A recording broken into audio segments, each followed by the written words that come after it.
Now we can get down to the business. Hi, my love. Hi, Bevy. How are you? I'm so good. I'm excited to chat with you, too. I'm excited to be here. Thank you so much to all of you beautiful folks who are here at Sistahs In Business Expo. Thank you so much for supporting Aisha. This means so much because we need to be supporting each other. We need to be encouraging each other, and everyone that's in this room that has invested in themselves and their own small business, you know, I really hope that you have the support and the love that you need to really make a go of this, because it's not easy being an entrepreneur, but we all have the ability in us, especially if we know how to ask for help. We have the ability in us to make a real go of it. So I just want to salute you and give you love and let you know how much I appreciate you being here. Excuse me, Bevy Smith is here, y'all. Why y'all still sitting in these seats?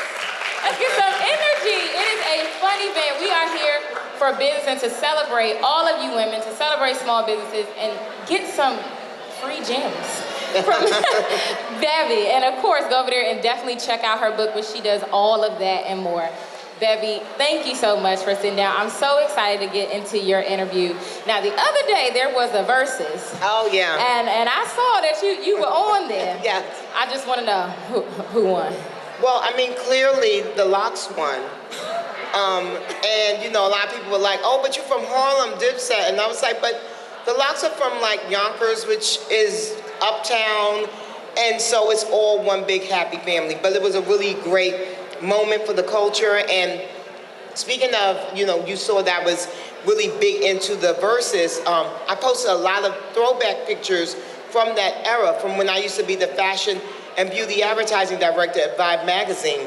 And being in that position was the first time ever that my street life, my, like, you know, hip hop hottie life collided with my career being at Vibe magazine. It was really a great thing.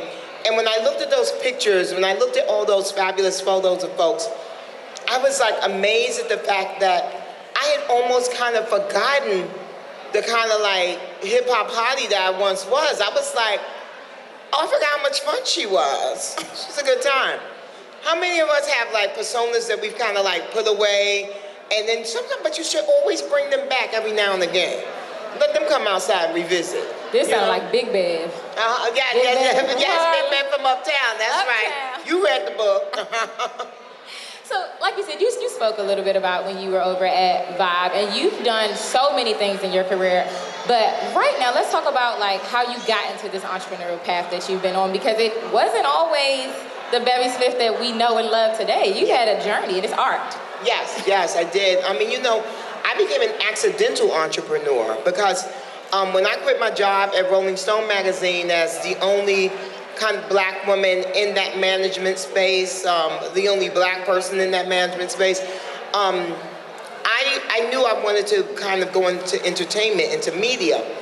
And so when I got the opportunity to kind of like leave Rolling Stone and start on my own path, it was really just about being on TV and doing that kind of stuff. And in the middle of the process, I went broke. And I then was like, well, I'm doing so well. I'm doing the things that I love to do. I just haven't started making enough money so I can really do it, what we were just talking about. You know, I mean, so many of you, I'm sure, that are entrepreneurs understand what I'm saying. It's like, you love what you're doing, but the money has not caught up with the passion just yet. And so I was like, well, I don't want to stop pursuing my dream of being on TV, but I need to make some money because I'm about to be evicted. So I created Dinner with Bevy, and I became an entrepreneur through that. And it was really, I came up with this idea because I was like, oh, I need a career path that I don't have to have any money down to start this business. All I had was relationships in fashion, and I have relationships in music.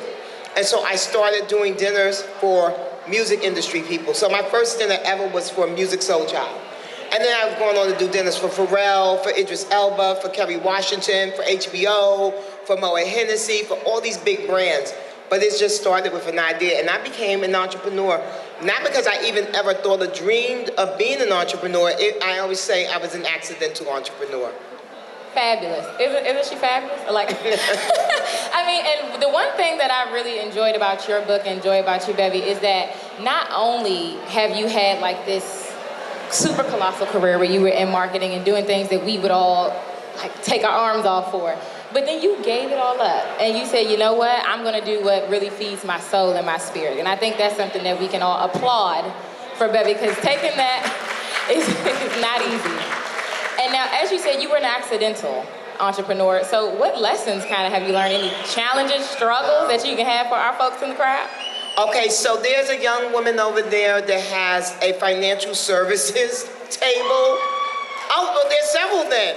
Okay, so anybody in this hall who has a business should go and visit anybody in this hall who has a financial services business, who has a legal business, you know, because you cannot really create a business without having your paperwork together, without having your money together. I will tell y'all this, and because I believe in transparency and I believe in the vulnerability.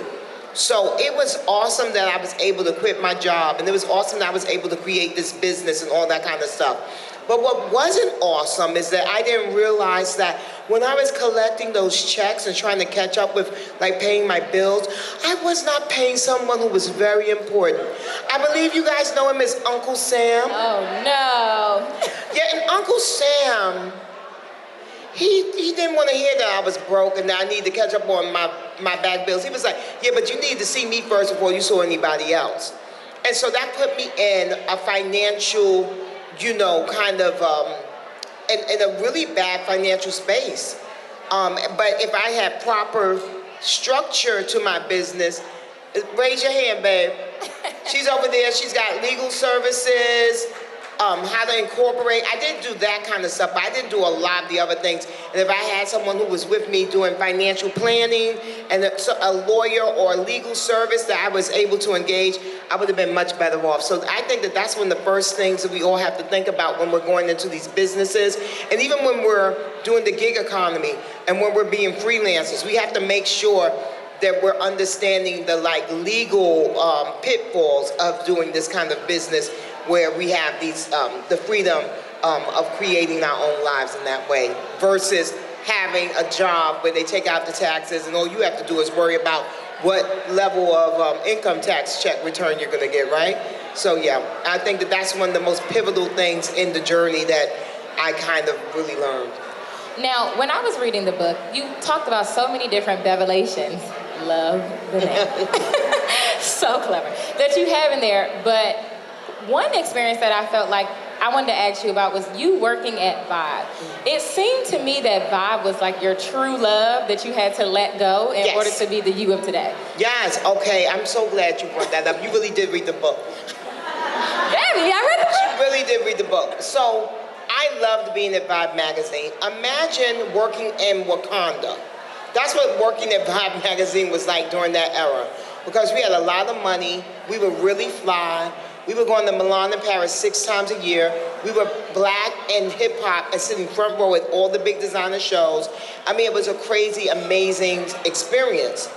And I really did not want to leave Vibe. So when I realized that I was unhappy doing the job that I had at Vibe, I still didn't want to leave Vibe.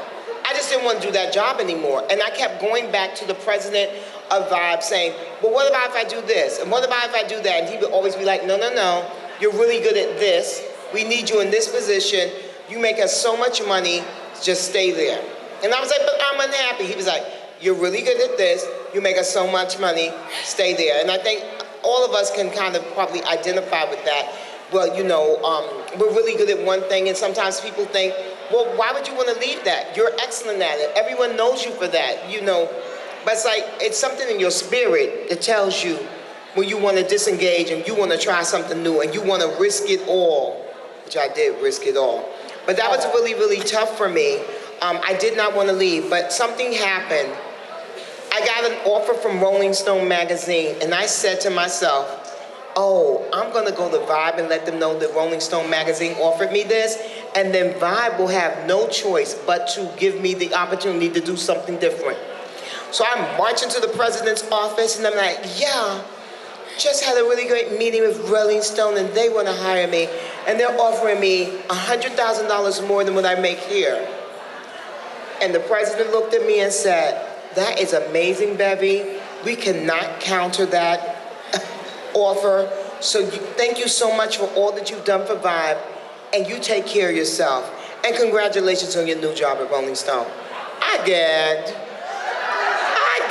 did not want to leave. And so then I had a choice. I could have been like, oops, just kidding.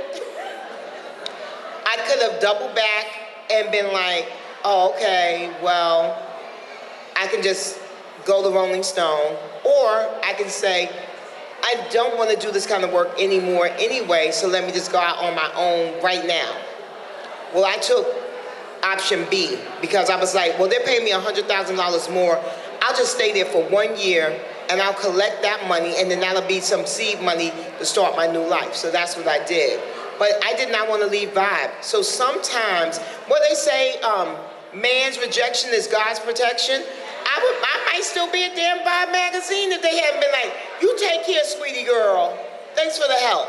You know what I mean? So a lot of times, when things don't go our way, we can't be disheartened by that. You know, everything will be revealed in time. And I say in my book all the time, everything is as it should be. Everything is as it should be. Even when we can't see it, a lot of times there is something going on at work that we're not privy to. And so we just have to take that wait and see approach and see what happens next. So we have to remain open. That's one of the really big lessons I've learned in life, to remain open. Beautiful advice. And one thing, when you did touch on Rolling Stone, and in the book, and in most companies, I feel as though we are far and few between. Like, you know, we are not the black women in the front, we're not the black women sometimes in the head offices, and you were a very big deal. But you did put a lot of emphasis on the fact that you were the brown face, you were the woman. So you had that extra pressure on you to do well. And I feel like for these people here today, you know, they want to be entrepreneurs, and maybe, like me, they're still working, you know, that full-time job, and they're trying to make their place in that business. And what advice can you give to them? Okay, so in every single aspect of your life, you are a brand. Even if you're working for a huge corporation, you should make a point of creating a brand within their brand. And the way I was able to do that, and many times in my career, even before there was such a thing as a personal brand, one of the things I did was that I really carved out a niche for myself. I became the black woman who had all of the entree into high-end luxury fashion. I became the black woman who could go into any designer fashion showroom and get a meeting. And one of the things that I did to build up that brand was that I was not shy about letting folks know what I was doing. A lot of times we can fall into a trap of, oh, be humble, be demure. When's the last time you saw a successful white man be humble and be demure? When's the last time you saw a successful white man do that? Never. They don't have it in us. But you know what happens for us as women, and then as black women? Oftentimes that is inherent in our culture, that we be humble, that we downplay ourselves, that we don't stand out, that we don't let people know all of our accomplishments. Well, no, you have to sometimes let folks know what you are doing.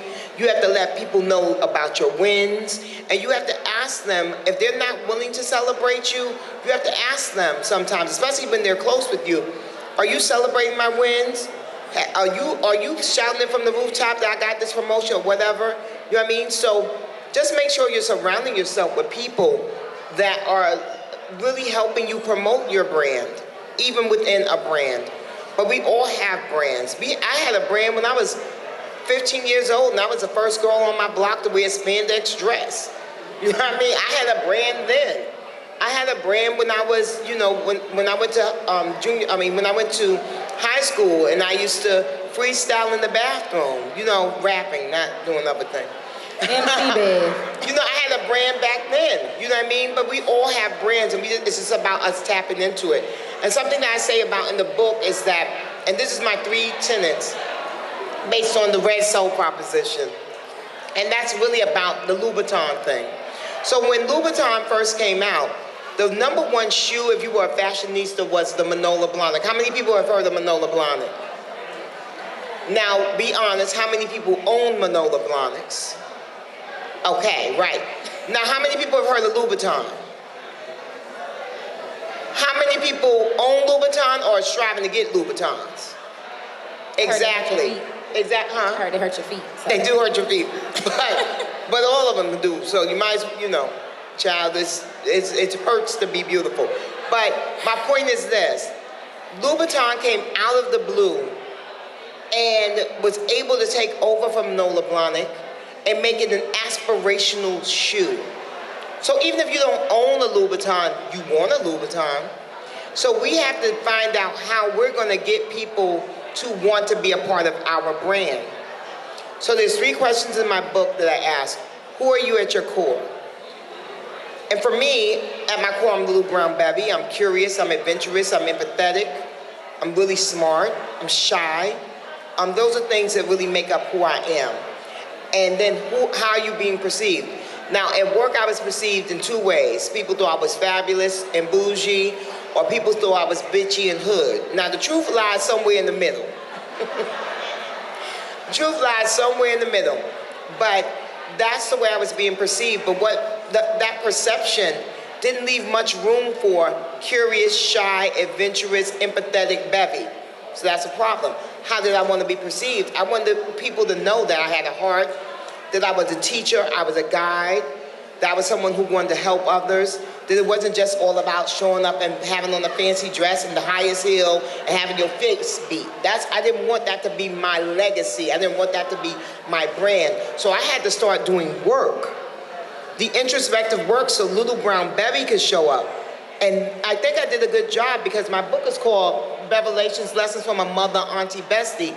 And the reason why it's called that is because when people see me on TV, they either think of me as a mother, they think of me as an auntie, or they think of me as a bestie.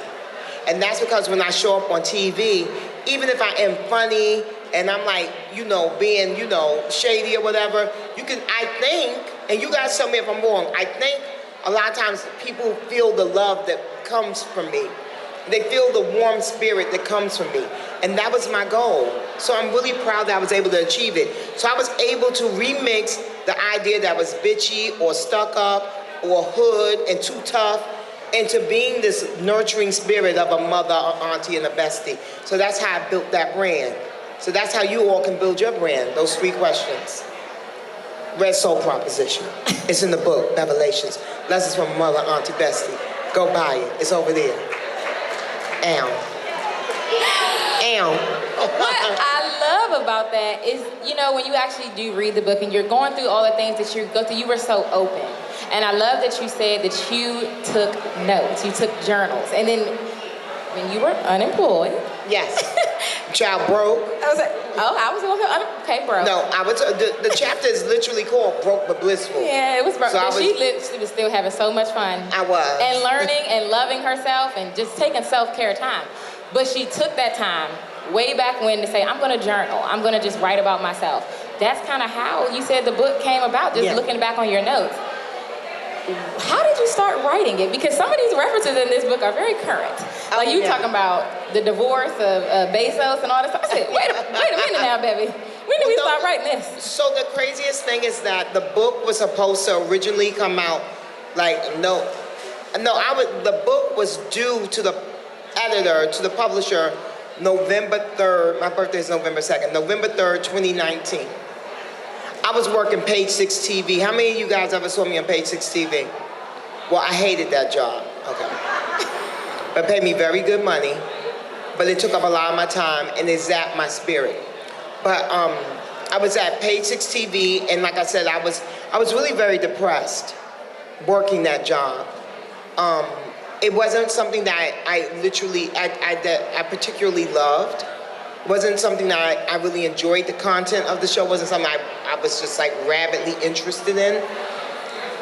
But they paid me good money, and everyone told me, oh my God, Bevy, you're on nationally syndicated TV. That's a really big deal. So I was like, okay, I'm gonna take this job. And I get it, and everyone is seeing me, and I'm going into all these places, and they're like, oh my God, I love you, I watch you every day. Everything that glitters ain't gold. But because I was depressed on that job. So when you're depressed, it's very hard to sit down and really kind of look at your life and then write a memoir. It's very hard to do that. You have to be in a good mental space to do it. So suffice to say, I missed that deadline, November 3rd, 2019. And then, you know, so we missed that. And then I went back to work, writing all this stuff. And then Page 6 TV got canceled. And I said, ooh, I'm gonna take a moment for myself and figure out what it is I wanna do, and I'm gonna finish the book. And then the pandemic happened in March 2020. And I was editing the book.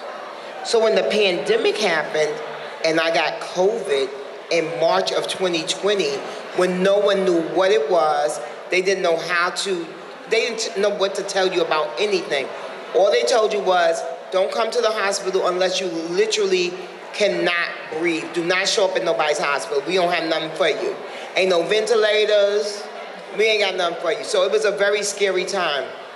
So when I recovered from COVID, and then my father passed away of COVID, and then that's when I knew I had to finish the book. And I knew that I had to write about what was going on. And then George Floyd happened. I was like, there's no way that I can just have this book come out and not mention COVID and not mention George Floyd and not. So that's why the book is so current. And so, again, everything is as it should be, because if I had been able to finish that book November 3rd, 2019, it wouldn't have all those references in it. So again, you have to trust the process, you have to trust the universe that, you know, we may not know at the time when things are happening, why they're happening, but please believe, it's all well intended and it's all, like I said, everything is as it should be. So when things don't go your way or when plans don't kind of pan out the way you thought they were supposed to, don't panic, be still, and wait for the outcome to play out, because it always does. Give it up for Bevy being able to overcome that. And give it up for yourselves for being out here today while all this is going on, because you know that your businesses are important. Yeah. And you wanted to get these gems from Bevy, so that was amazing there. Now, I know you are amazing now, and you are great now, but I know there has been like some missteps or things that you've seen other people do that you said, you know, I hope this isn't me, or I've learned from them. What kind of mistakes did you see others make that helped you in your entrepreneurial journey? I think one of the biggest things I want you guys to know is that everything that glitters ain't gold, and everything you see on social media is most times fake. It really is. There's a lot of fugaziness. So I mention that because I feel that so many of us are held back from even pursuing our dreams because we think, well, I don't want to do my little business. I don't want to start my little, what are the friends going to say? You know what I mean? We have to stop comparing ourselves to other people, especially strangers, where we have no way of knowing what's really going on with them to begin with. We don't know what's going on with these people that we see on social media. We don't know what's going on with that woman who has 200,000 followers and she's telling us that she made $1 million in 5 minutes and all these things. We don't know what's going on with her. She might really have that life, or it could be full on smoke and mirrors, you know? Okay, that was just a dummy. It wasn't a person, thank God.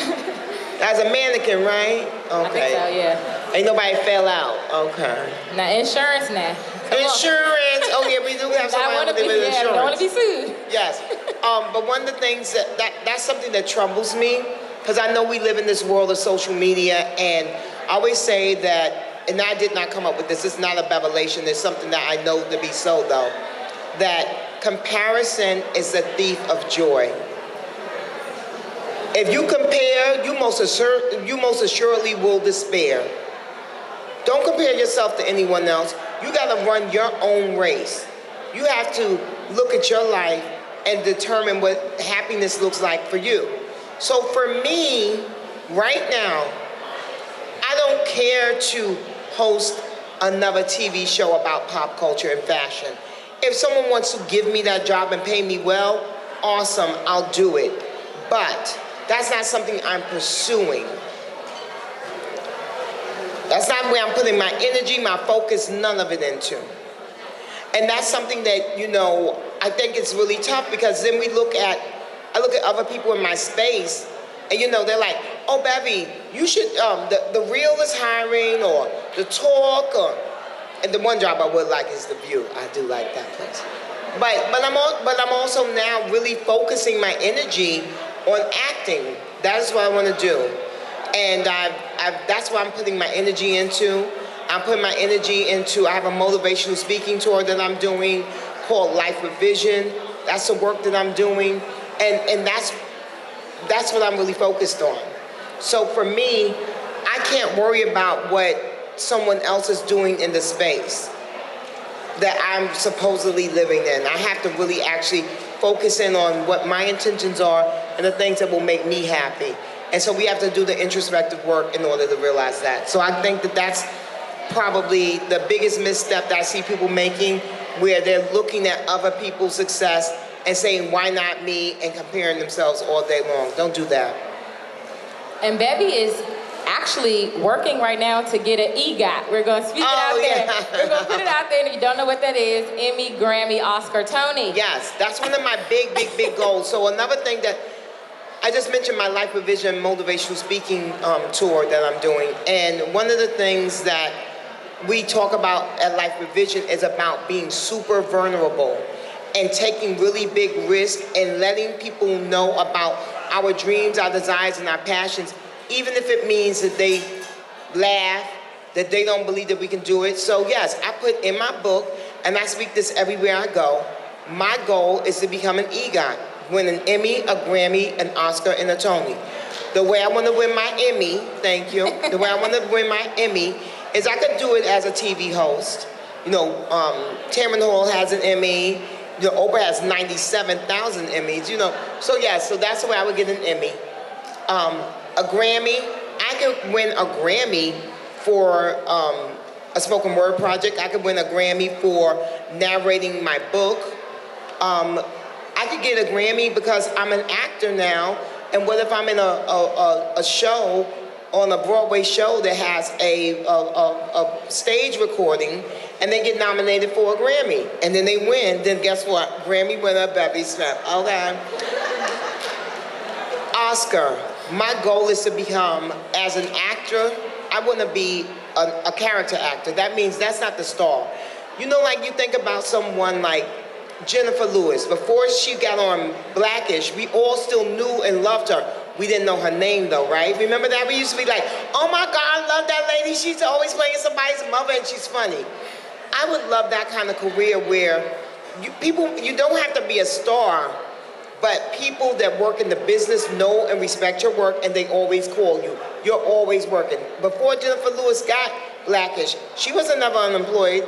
I would love a career like that. And that kind of a career can garner you a lot of success, but also you get to keep your private life.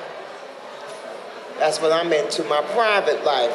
That's why I would never do reality TV, because I don't want nobody in my business. But anyway, I digress. So that's how I would hit my Oscar. And then my Tony would be for my Broadway show, my one-woman show called God. It's called Grown Ass Woman. And it basically is a story told through song and dance about my journey and my trajectory. So that's my EGOT strategy. Yeah, I have a strategy.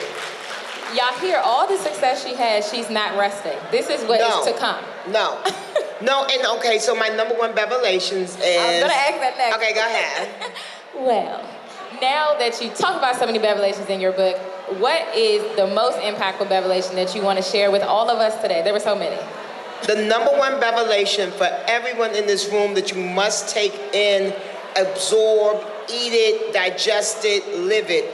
It gets greater later. Yes, indeed, it gets greater later, because I'm going to tell you, I quit my job at Rolling Stone magazine at 38. I got my first TV show, Fashion Queens, at 45. I got my second TV show, Page 6 TV, at 50.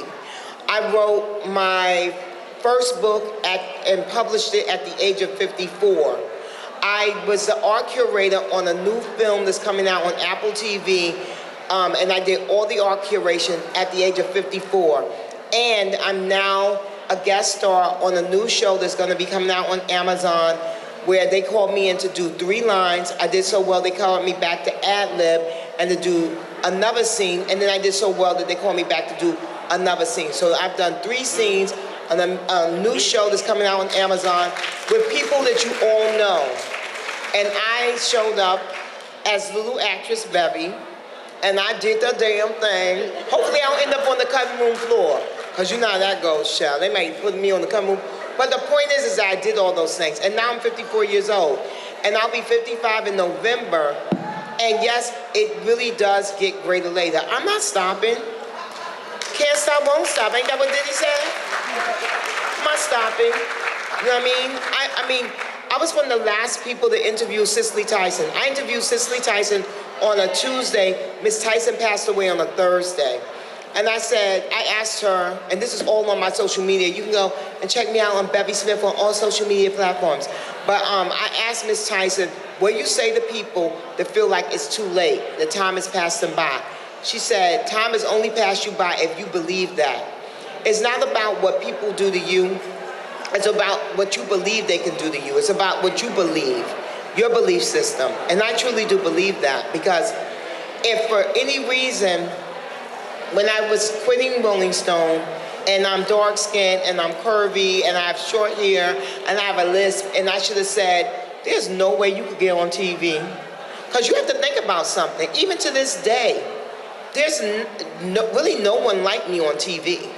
Because you have people that are like, you know, yeah, you have a dark-skinned woman on, or maybe you have some woman that has, you know, extra pounds or whatever, but a lot of times these women are not glamorous. They don't present themselves as sexy, vibrant beings. And if you've ever seen me on TV, you know I present myself like am.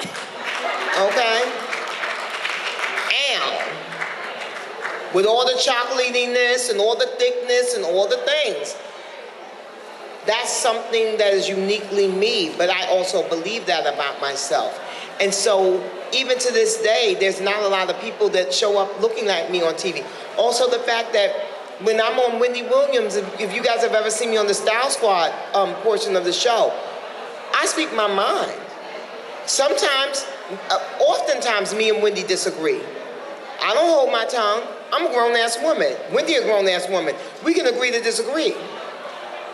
You know, and those are all things that you kind of like, you can kind of really tap into once you really know who you are. Okay, I think y'all should just take that down. Y'all might just need to move. Just take it on down. Just take it on down. But yeah, so, you know, it's really about being very confident, but not a fake it till you make it kind of confidence. Doing the work to really, really, truly become confident. Because the fake it till you make it is fine. But what I have realized in my life is that most people that fake it till you make it never truly make it. Because you're just always just running. And then all of a sudden people buy into that about you. And then that becomes your brand. And so you never have a chance to take a step back. You never have a chance to tell people, I'm scared, I'm uncomfortable. I feel like I could fail. I do this all the time with my team. I have a whole team that knows when I'm like nervous and I'm scared. I don't need to show up as Bevy Smith who knows it all. I humble myself in front of my team and I let them know, child, I don't know about this one. I had to call my team, and this again is transparency. I called my team, I said, y'all, if they close it down with the COVID again, you know y'all gonna be furloughed. Because, okay, mother needs to make coins so she can pay you. So if that means, you know. But a lot of people wouldn't do that. You know how many people would front? You know how many people would wait until the last minute to be like, oh, I'm sorry, but, or just ghost someone. So it's important to have that transparency, to have that vulnerability. And, you know, that's a part of being a grown-ass woman. God. Okay? And yes, clap it up, because on that, I done went off on so many different tangents on that, child. I don't even know where I was going with it, but you know, I hope y'all got something out of it. they got more than, you gave them more gems. I would have said, go read the book. But we are going to take a few questions from you all. Q&A. I know y'all tired of hearing me. I love questions.